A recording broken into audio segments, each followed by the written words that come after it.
Glória a Deus. A paz do Senhor. Boa noite. Boa noite.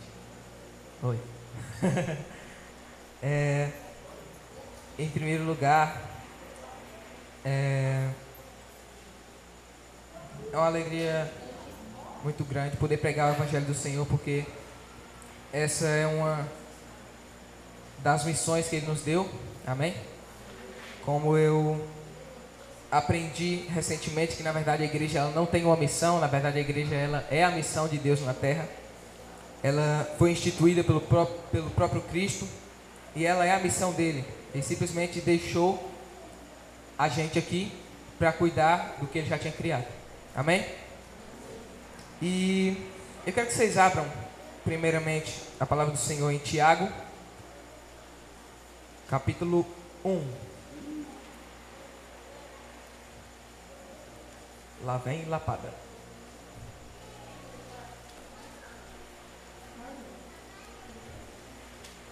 Não, mas essa palavra aqui é tranquila. Tiago 1, versículo 2, 3 e 4.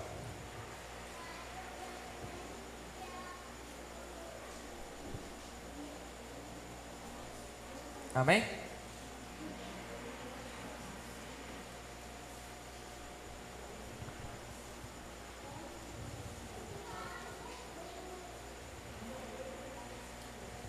Amém? Glória a Deus. Meus irmãos, considerem motivo de grande alegria o fato de passarem por diversas provações, pois vocês sabem que a prova da sua fé produz perseverança. Diga, perseverança. E a perseverança deve ter ação completa, a fim de que vocês sejam maduros e íntegros, sem lhes faltar coisa alguma. Diga, coisa alguma. Aleluia. Glória a Deus.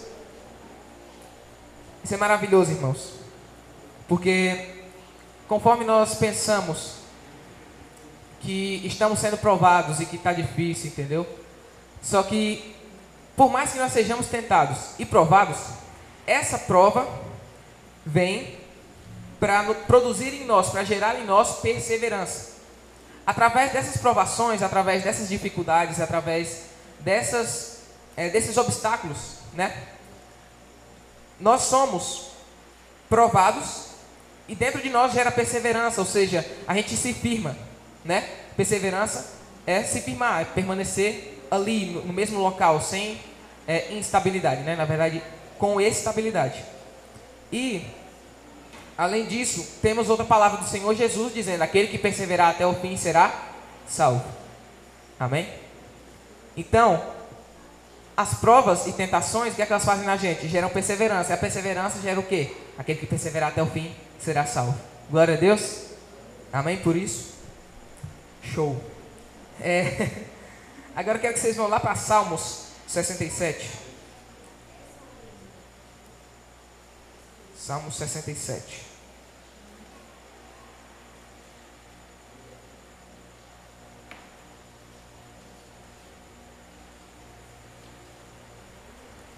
Uma outra coisa interessante sobre as tentações e provas.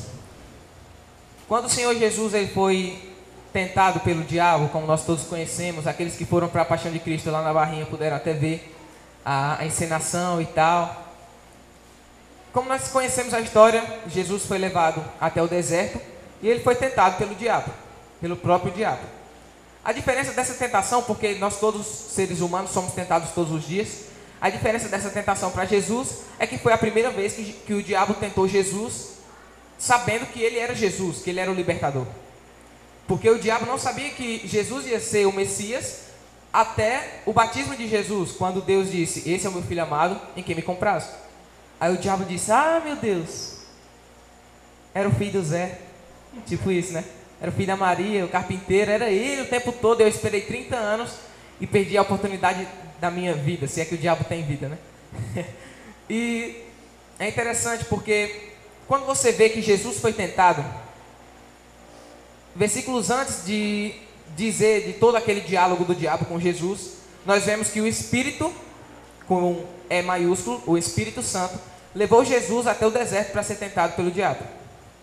Ou seja, depois que Deus veio e disse: esse é o meu filho amado, em quem me comprazo. Depois que toda a terra, que foi proclamado, né, que Jesus era o Filho de Deus, logo depois disso o Espírito já pegou na mão de Jesus e levou ele para o deserto para ser tentado. Quando eu não ando segundo o Espírito, eu passo por tentações que não são necessárias, entende? Quando eu ando segundo o Espírito me leva para as tentações e provações corretas, que nós devemos passar. Agora, se eu não ando segundo o Espírito, eu estou sendo tentado e provado à toa, correndo o risco de cair e pecar à toa, desnecessariamente, entendeu? E é interessante quando você lê Salmos 2,8, que fala assim, proclamarei o decreto, está na Bíblia, deixa eu ver aqui, Salmos 2,8, marca aí Salmo 67, está aqui, Salmos 2,8, proclamarei o decreto do Senhor, ele me disse, tu és meu filho, eu hoje te gerei, pede-me e te darei as nações como herança, e os confins da terra como tua propriedade. Proclamarei o decreto do Senhor, ou seja, proclamar é tornar público o decreto do Senhor. Tu és o meu filho, eu hoje te gerei. O que foi que Deus fez no batismo de Jesus? Tornou público que ele era o Filho de Deus. E aí a parte B do versículo, que todo mundo conhece, pede-me e eu te darei as nações por herança, e os confins da terra por tua propriedade.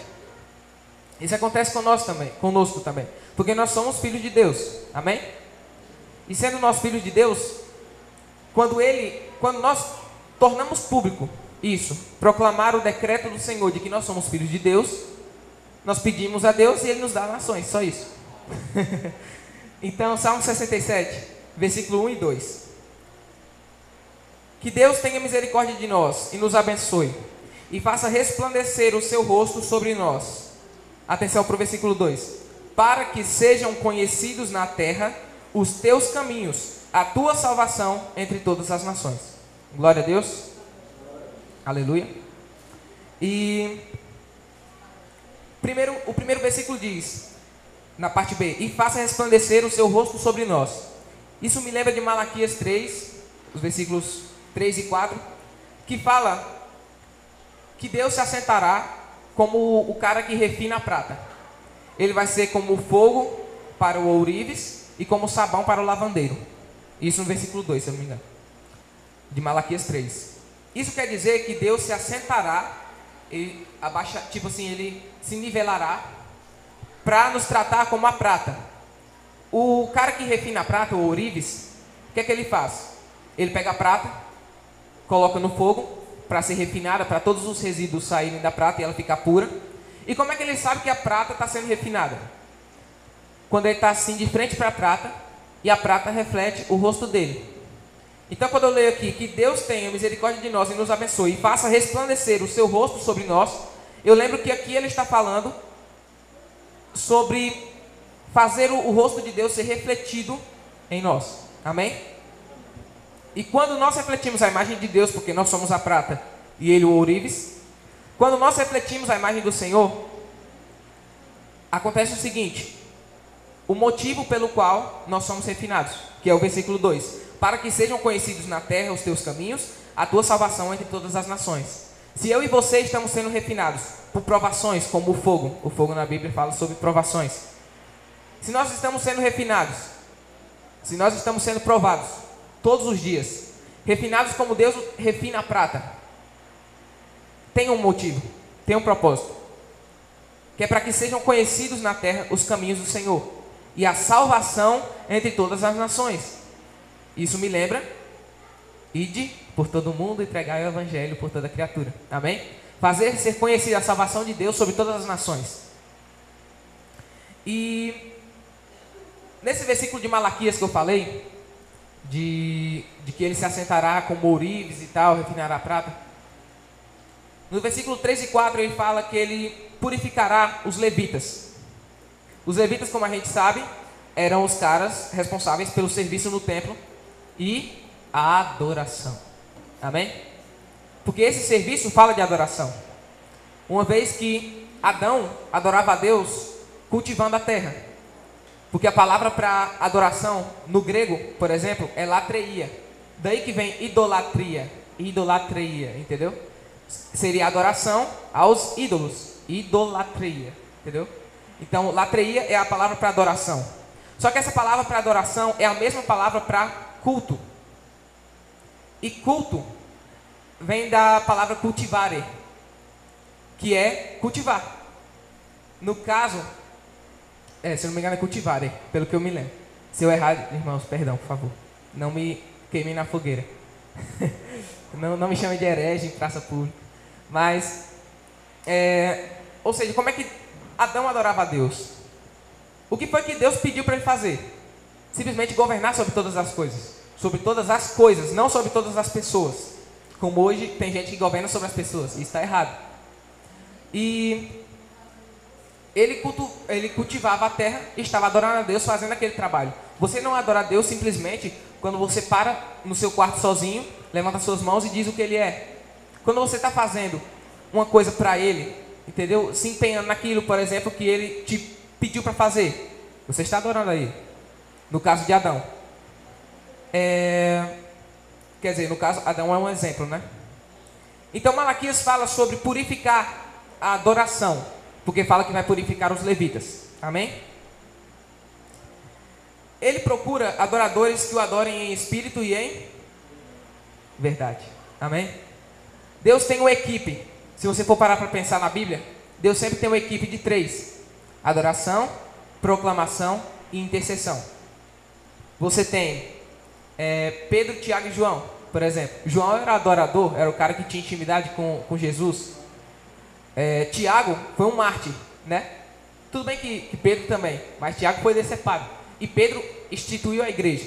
Então um é o proclamador, o outro é o intercessor, e o outro, Pedro seria o proclamador, pois né, ele instituiu a igreja. Jesus instituiu a igreja através de Pedro. Tiago seria o intercessor, pois ele morreu. E João o adorador. Nós temos outros exemplos. Miguel era o anjo proclamador, era o anjo intercessor. Ele ia para a batalha, ele ia para a peia, né? Porque quando Daniel estava orando, jejuando e tal, a resposta saiu no primeiro dia. Só que tinha um principado, era um principado, que estava impedindo a resposta de chegar até Daniel. E quem foi lá para resgatar essa resposta e fazer essa resposta chegar até Daniel? Miguel. Ele foi o cara que foi o intercessor. Peraí, tá demorando demais esses correios aí, o Sedex. Eu vou lá para meter P mesmo. Meteu a sola no capeta e já foi. Chegou a resposta lá. Entendeu? Nós temos um outro exemplo, que é Gabriel. Gabriel seria o proclamador. Porque toda notícia quem dava? O anjo Gabriel. Maria recebeu a notícia de que estaria grávida, de Gabriel. Isabel também, né? Na verdade foi Zacarias que recebeu, mas ele ficou mudo, não acreditou muito, né? Não sei o quê. E nós tínhamos um anjo que seria responsável pela adoração, que todos nós já conhecemos o nome que ele recebeu depois da queda, que foi Satanás. Ele era o cara que, digamos, ele levava as pessoas para a adoração. Quando você vai ver a história de Moisés no Egito, você vê que Faraó representa a figura de Satanás. E o que é que ele tenta fazer? Quando Moisés vai lá, deixa o povo sair para adorar a Deus, ele dizia, não, deixa não. Depois ele ia, aí mandava praga. Aí, não, tá bom, eu deixo, mas não vai muito longe, não. Ou seja, ele estava tentando alterar a adoração. Ele estava tentando, corromper a adoração do povo. Porque ele não quer que você adore a Deus.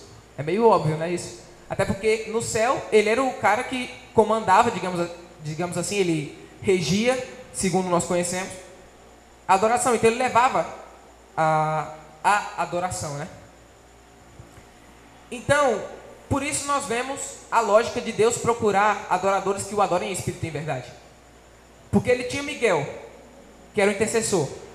Tinha Gabriel, que era o proclamador. Tinha Lúcifer, que era o adorador caiu. Então ele procura adoradores que o adorem em espírito e em verdade. Amém?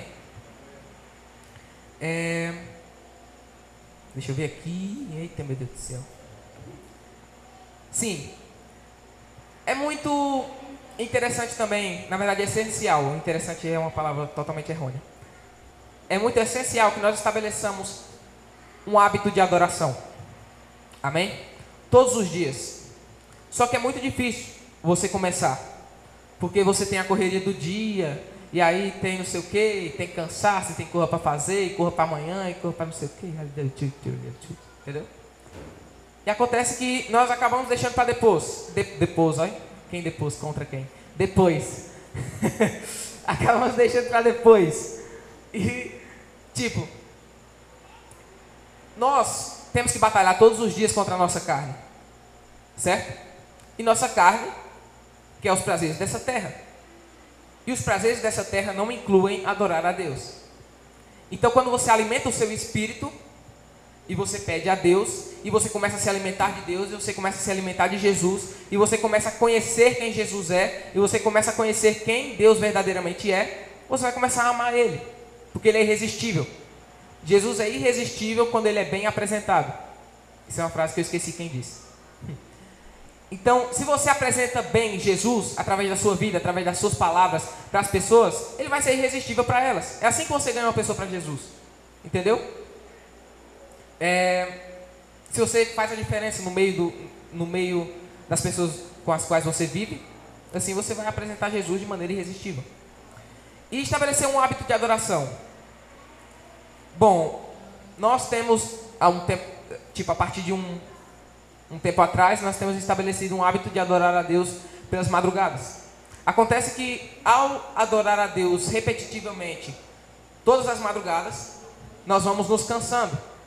Então, é natural que Satanás perceba que esse momento, já que a gente todo dia está indo de madrugada, ele não é tão burro de pensar que na próxima madrugada a gente vai adorar, né? Porque, tipo, eu estou há um mês adorando toda madrugada. Ele não vai perceber que é toda madrugada que eu estou adorando? E se ele percebe, ele vai investir na madrugada para tirar o seu foco. Certo? Porque isso é a estratégia mínima, né? Então, tipo, muitas vezes a gente se cansa. Eu mesmo já me cansei. Tipo, de estar toda noite andando para lá e para cá na casa e orando a mesma coisa. E sempre vendo o mesmo cenário da luzinha escura por causa do tempo, né? De madrugada. Então, o que é que eu fiz? Eu cheguei a mudar de horário, eu fui de tarde. Entendeu? Adorei 1 ou 2 vezes de tarde. Aí eu percebi, não, melhor de... Aí depois eu troquei de novo para madrugada. Já tinha passado, já estava melhor de novo. Então é maravilhoso as coisas que Deus faz. Ele sabe o que faz. Estabelecer um hábito de adoração. É bom que a gente separe um momento diário para adorar. Principalmente no começo, se você não tem o costume de adorar a Deus todos os dias, de separar um tempo para ter intimidade com Ele, já que nós somos a noiva dele. Se você não tem um momento, o hábito de separar um momento, uma parte do seu dia, para adorar ao Senhor, comece de uma maneira, digamos assim, meio regrada. Digamos, estabeleça um relógio. Se você estabelece um momento para adorar, mas esqueça os relógios, entendeu? Tipo, comecei agora. Digamos, eu estabeleço o meu momento de meia-noite a 1h da manhã, entendeu? Aí eu começo à meia-noite, vou adorando, entendeu? Se você quiser, você pode botar um despertador, mas vai quando der 1h, né? Mas vai quebrar a lombra, vai quebrar tudo. Tipo, você está lá adorando e... Mas eu aconselho que você estabeleça um relógio primeiramente, algo regrado, porque isso vai gerar disciplina em você. Tipo, você separa uma parte do seu dia, e essa parte do seu dia é para isso, e nada mais. Acabou.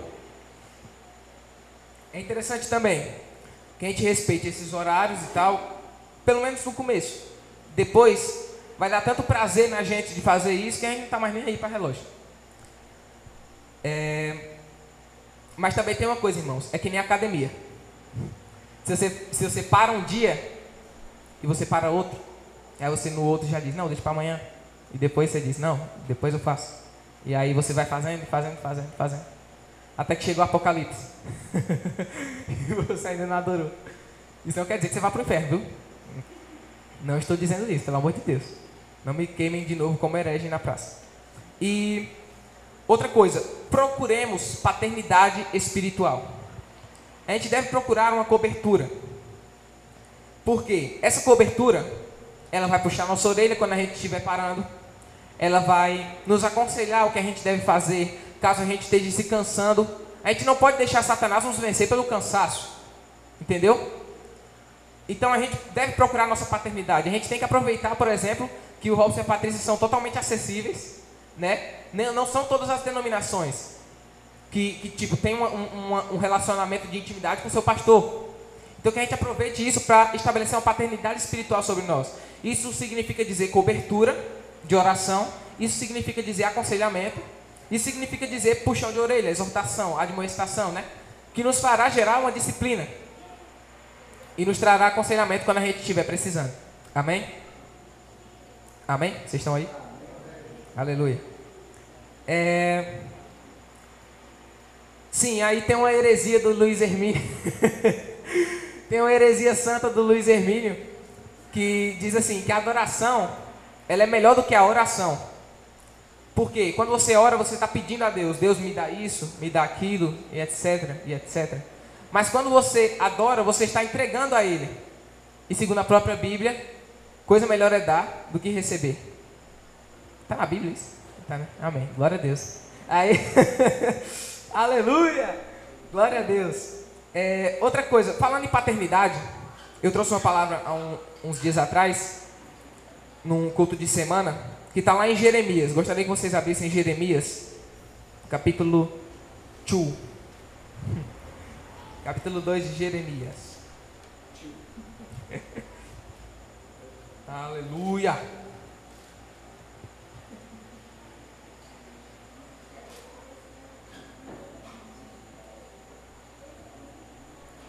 Jeremias 2, 26. Amém? Na hora.